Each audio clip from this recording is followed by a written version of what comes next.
सतगुरु के साजे निवाजे प्यारी साध संगत जी, प्यार और सत्कार से कहना धन निरंकार जी। सबसे पहले सतगुरु माता जी निरंकारी राजपिता जी का शुक्राना करते हैं, जिनकी अपार कृपा से, जिनकी अपार बख्शिश से हम सबको सतगुरु के चरणों में बैठकर, संतों के संग बैठकर आशीर्वाद लेने का मौका मिलता है। सच्चे पातशाह इसी तरह आप जी अपनी रहमत की बरसात हर एक जीव पर करते रहना, सभी को सेवा सिमरन सत्संग के साथ जोड़ के रखना। साध संगत जी, मानव एकता का संकल्प क्या है? मानव एकता के लिए मानव का मानव होना जरूरी है। अगर मानव मानव ही ना रहा तो मानव एकता के होने पर क्वेश्चन मार्क लगना स्वाभाविक है। मानव और दानव, मानव की ही दो अलग अलग स्थितियां हैं। सोने की लंका के जिस महाबली सम्राट रावण को राक्षस राज या दानव राज कहा गया, उस महाअभिमानी के बारे में उलाहना देते हुए यह भी कहा गया कि 1 लाख पूत 1.25 लाख नाती, 30 रावण घर दिया ना बाती। प्रभु श्री राम जी से वैर और अनीति पूर्वक माता सीता का हरण करना विद्वान, शास्त्रज्ञ और शिव भगत रावण के महाविनाश का कारण बना और एक एक करके उसका पूरा वंश काल में समा गया। तमाम अवगुणों के बावजूद यह तो स्पष्ट है कि वहां कुनीति भले ही थी, लेकिन उन आपराधिक प्रवृत्ति के दानवों की एकता में कोई कमी नहीं थी। आज भी दुष्ट प्रवृत्ति के अपराधियों पर नजर डालें तो उसमें मानवता की कमी तो साफ नजर आती है, लेकिन एकता की कमी कम ही नजर आती है। दूसरी ओर मानव में मानव एकता की कमी जगह जगह साफ दिखाई देती है। दानवों के द्वारा दानव एकता खंडित होती नहीं दिखती, लेकिन मानव स्वयं मानव एकता के विखंडन का मूल कारण बना हुआ है। हजरत ईसा मसीह जी के मानव एकता और प्रेम को अक्षम्य अपराध बताकर इंसानों ने उन्हें सूली पर लटकाने में कोई शर्म नहीं की। फिर भी वे यही कहते रहे कि हे प्रभु, इन्हें माफ करना, ये नहीं जानते कि ये क्या कर रहे हैं। मानवता का भला चाहने वालों का यह एक उदाहरण नहीं है। भगत प्रहलाद जी ने भी अपने पिता हिरण्यकश्यप और अपनी बुआ होलिका के लिए, जो उसे जिंदा तक देखना नहीं चाहते थे, कभी बुरे की इच्छा नहीं की। युग प्रवर्तक बाबा गुरबचन सिंह जी को भी भ्रमित मानसिकता की हिंसा का शिकार होना पड़ा, लेकिन हिंसा का उत्तर हिंसा से न देकर सतगुरु बाबा हरदेव सिंह जी महाराज ने नफरत और हिंसा की आग पर क्षमा और सहनशीलता का ठंडा जल ही डाला, ताकि मानव मानव के बीच दूरियां बढ़े नहीं बल्कि कम हो सके। कहते हैं कि अज्ञानता के अंधकार से ज्ञान के दीपक में जब तक तेल की अंतिम बूंदें बाकी रहती हैं, दीपक रोशनी को कायम रखने की कोशिश करता है। प्यार और वननेस का तेल डालकर अपनत्व और मानव एकता की ज्योति जलाए रखने का हर संभव प्रयास हर मानव की ओर से किया जाना चाहिए। आवश्यकता है शांति और सद्भाव के लिए मानव एकता स्थापित करने में कि हम कहाँ पर खड़े हैं, इस दिशा में हमारा योगदान क्या है। हमारी ऊर्जा और लगन इस दिशा में लगे ताकि मानव एकता का संकल्प सफलतापूर्वक पूर्ण हो सके।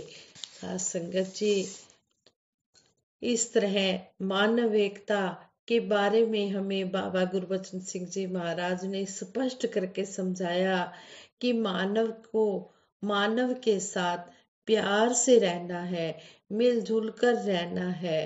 तभी ये मानव एकता आ सकेगी।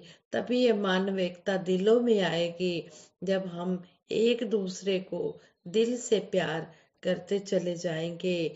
हम मानव एकता का संकल्प अपने मन में करें, और यही सतगुरु बाबा गुरबचन सिंह जी महाराज के प्रति हमारी सच्ची श्रद्धांजलि होगी कि हम मिलजुल कर प्यार से रहेंगे।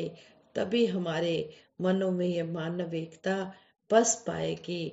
जब हम अपने दिलों को मजबूत बनाएंगे, दिलों में सच्ची श्रद्धा लाएंगे कि हमने एक दूसरे से प्यार करना है, एक दूसरे के काम आना है, तभी ये मानव एकता संभव है। तभी हम बाबा गुरबचन सिंह जी के इस सपने को पूरी तरह से साकार कर सकते हैं।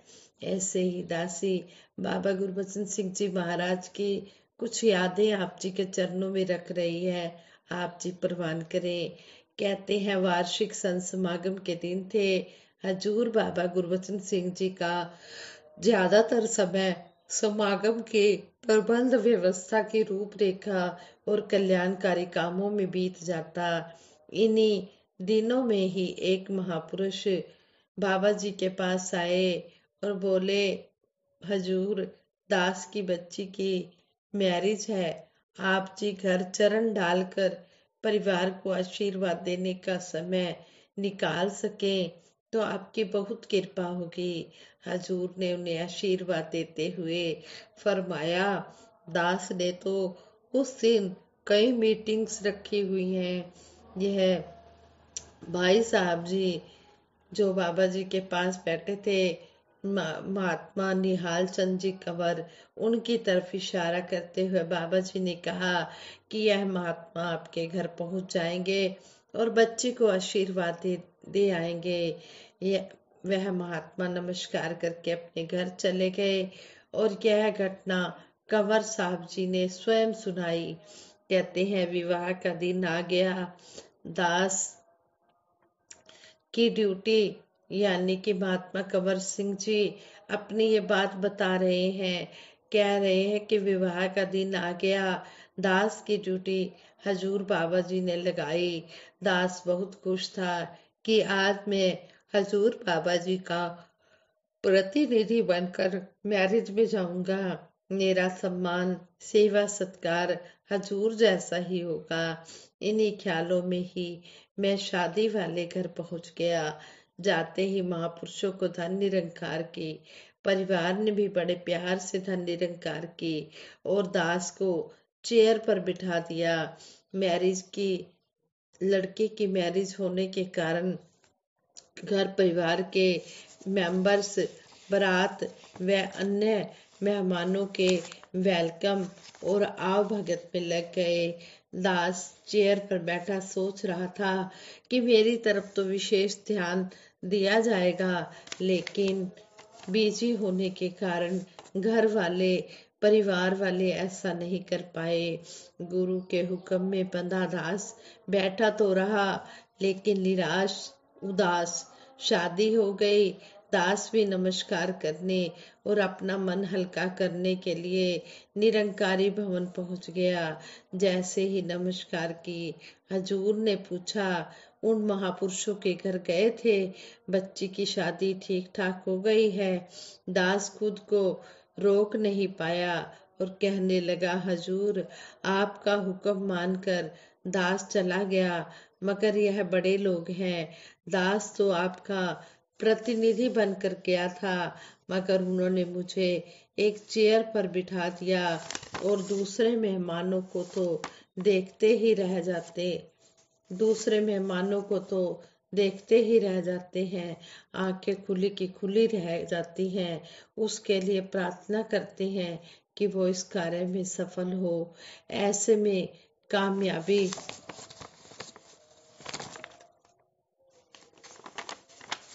साथ संगत जी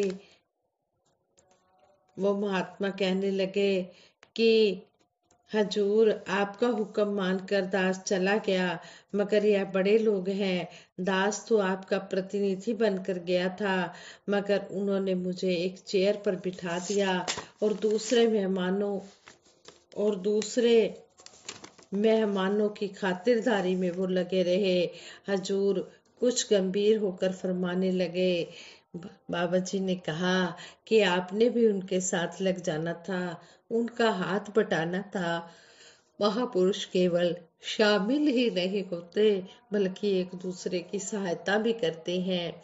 हजूर के वचन सुनकर दास को अपनी गलती व कमजोरी का एहसास हुआ कि मैं ही अपने कर्म से पिछड़ गया हूँ।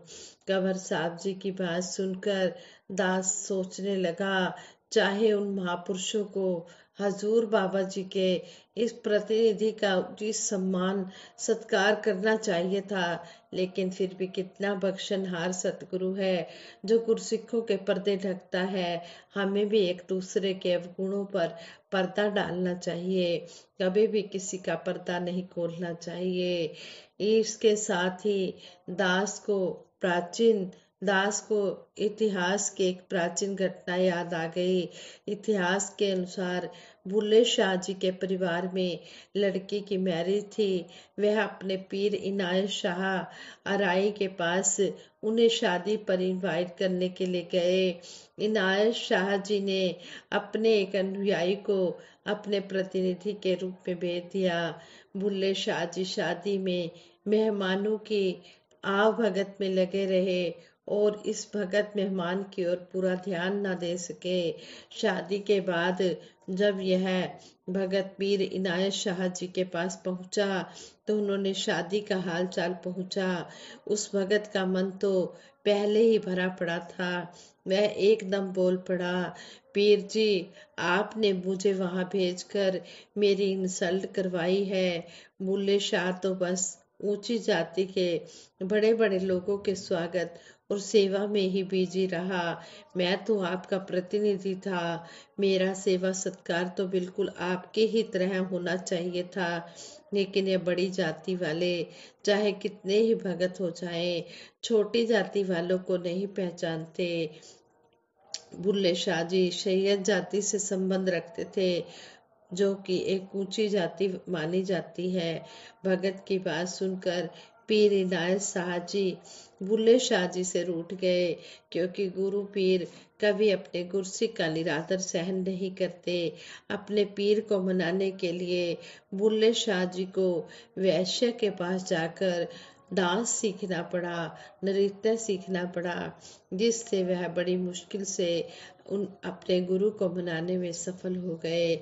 आज हजूर बाबा जी के वचन कंवर जी के माध्यम से सुनकर दास मन ही मन सोचने लगा, पर विवश हो गया कि काश हम गुरु की आज्ञा के अनुसार जीवन जी सकते।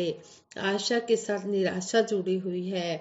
अगर किसी संत महात्मा के घर हम आशा लेकर ना जाएं कि वह इस प्रकार से सेवा सत्कार करेगा, तो शायद उसके द्वारा पिलाया गया पानी का गिलास भी हमारे मन में थैंक्स का भाव भर दे।